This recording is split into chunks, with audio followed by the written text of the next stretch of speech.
Hello everyone, it's Mr. Shaver here. I'm going to do a quick video on making and adding handles to your vessels. We're going to talk about really simple techniques for making them, possibilities for them, but there's a lot of options when it comes to making handles. I'm sure you can find videos on like lots of different ways of making handles. There's not one way. I'm just going to show you some really simple ways to do it. First, before you decide to add a handle to your piece, you have to think about what the purpose of the handle is. Is it supposed to be functional? Is it decorative? What do you want this handle to do? So I have a little vessel I made for my pinch pot video that I'm going to add my handle to. It's a little bit wet, but we're going to make it work for now. And then I have a handle that I've previously made that I'm going to add on, but I'm going to show you how to make some handles as well. So when I was talking earlier about figuring out what kind of handle you want, the best thing you can do is if you want it to be functional, if you have mugs and stuff at home that you use, grab them. Figure out what makes them work for you. So I have a few examples here. So I have this handle. This one would be useful.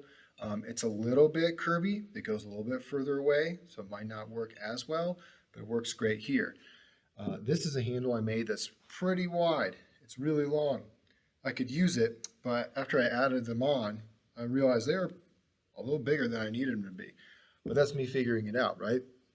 Or they can also be decorative, like on this piece here, not really meant to be used, but they look really nice anyway.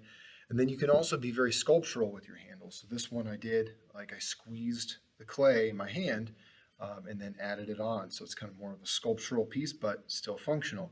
So you have to think about what you want the handle to do, what it's meant to do. Is it supposed to be useful, etc. Okay? Now, when you make a handle, like I said, there's lots of ways to do it. I like to use coils to make my handles. So I'm going to put the screen down here so you can see what I'm doing. So again, I'm going to have, if you watch the coil making video, I'm going to have a piece of clay here, right? And I'm going to start it out by just kind of squeezing it and getting it ready. Now, instead of just rolling a straight regular coil where it's even all the way through, I'm going to make a tapered coil. So that means I'm going to angle my hand, and one end's going to be a little bit thicker, one end's going to be a little bit thinner. I like to have my thicker end of the handle on top, lower end, thinner end on the bottom. So gravity's helping me out here. So when I roll it again, I'm going to angle my hand slightly, clear the area of little fuzzies of clay here. So I'm getting a tapered coil. Kind of like a carrot, right? I can roll that out a little bit more. And then I can look at the handle or look at my vessel that I'm adding the handle to and decide, how much do I need? How much more do I need? I'm going to roll out one more so I can show you a couple of options just for fun. So you could just do a round handle. I like to flatten my handles a little bit, so I'm going to do one of those as well. So I'm going to get the clay ready and roll out a tapered coil. So again, when you're rolling, you can hear that my fingers are staying on the table using the flat part of my hand. Okay, so I have two coils here I could use, right? And I'm going to add it to this vessel. So first I'm going to look at this one, that's the rounded one.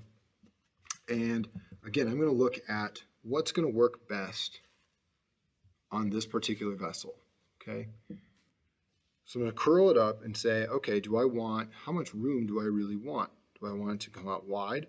Do I want more of a question mark? Do I want it to be just a straight out and in, like the letter C backwards here? For this one, that's what I'm going to do, just a slight question mark one. So I'm going to look at this and say, okay, I'm going to attach this here.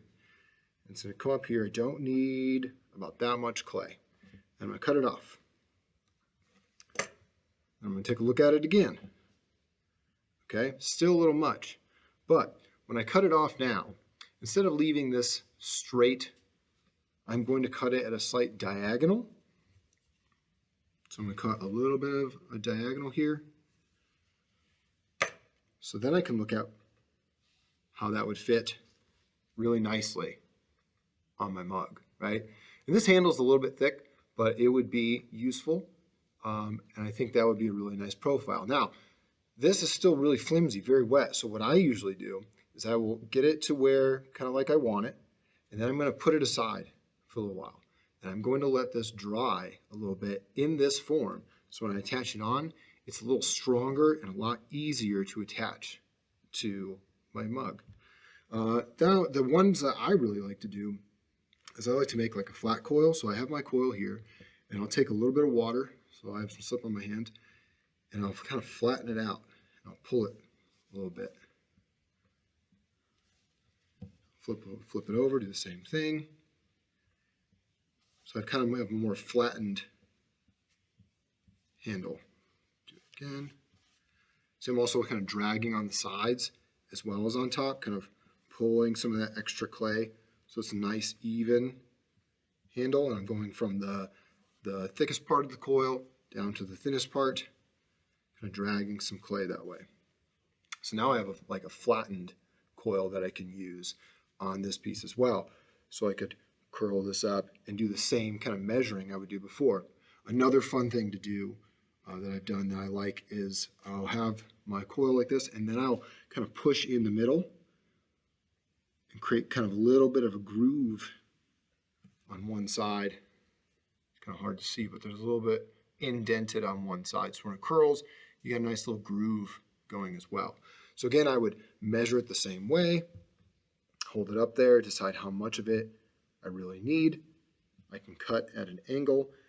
Don't cut too short at first. You can always give yourself some wiggle room to cut a little bit more off, but that wouldn't be too bad. It's a little bit big, and I'll probably cut a little bit more of that off. And then I would get the shape the way I want it to be. I can put that aside. Now you could also, instead of just attaching the one part, I can attach this whole section here. So I could pinch that kind of flat and plan on adding that entire piece to the side as well. So it would look kind of like this. And that's another way you could add your handle. And then we would smooth that out. So I would put this one aside, and again, I would let that dry a little bit so it's easier to work with. Now I have one I made earlier. It's been drying, so you can see it's still kind of wet. It can move, but it's taken this form, and it's going to be a lot easier to work with. So what I will do is I will set it up where I want it. And I always make sure to look at it this way to make sure that the top of the handle is in line with the bottom, so you're not getting some sort of crooked handle going. So I'll look at it, make sure it's lined up, press it in just a little bit, and then I will use my needle tool to mark where I'm going to be scoring. So I'm tracing around those areas. So I'm not messing up the rest of my mug.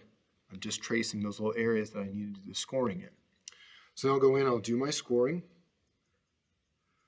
Oftentimes we will add these a little bit later in the process. You've done some decorative work on your mug, etc. And things are a little bit drier. So you got to make sure you do a really good job of the scoring and slipping so that the handle will stay on there. And I'll show you one other fun little thing you can do after I get this on there. So there's my scoring. I've scored on the mug itself. And then again, I'm just going to add a little bit of slip in those areas, trying not to mess up the texture, just trying to get some of that clay glue in there. And then I will attach it. So I'm going to hold it up and down and put it on there. Now, once it's attached, it's still like kind of coming off, right? So we need to smooth out where these things came together. So I'm just going to use my finger, or you can use a popsicle stick or something, another tool, and smooth out where you've just added those things. So there's that. I'm smoothing that part out on the bottom. And I want to get up inside here as well. That's the trickier area. So you want to make sure you're pressing from the inside of the mug towards the outside as well, so you're not goofing up your entire mug shape. And then again, you can go in and drag. I'm going to go and drag some of this clay from the handle to the mug, so that I'm getting clay from the handle and merging it onto the mug, so that it will not come off later. And then your best smoothing tool is usually your fingers.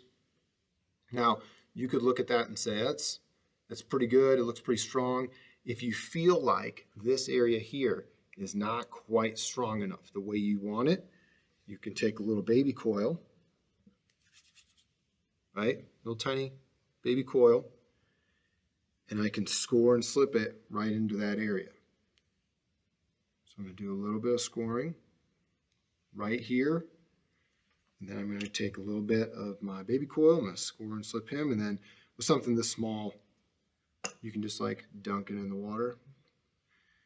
I'll attach that there. And then smooth that out as well. So I'm just using the back of my fingernail, great smoothing tool, your fingernail, and smooth that out. Okay, so it makes it a little bit stronger. Now you can spend some more time smoothing this out, working that transition. I might need to let this dry a little bit before I do some of that. Now, once you have this on there and it's strong, you have a nice strong connection everywhere, then you can actually add things onto your handle as well. Some people like to add like a little thumb piece, so you could take just a little bit of piece of clay, right? And you can press your thumb into it. And you can add that onto the clay as well. So you have a little thumb holder, you would just score and slip that on. Once you have this basic structure on, you can add some stuff to it. You can also build more of a sculptural handle, like I said, with this one. I made this ahead of time. I squeezed this clay and I added some little coils to it so it would hold up. But again, you're going to make that, you're going to let it set up a little bit, and then you're going to attach it. You just got to take your time with the attaching and make sure it's really strong. So again, that's a really simple way of making handles. There's lots of ways to do it, but these are some of the ways I like to teach people. So I'll see you guys next time.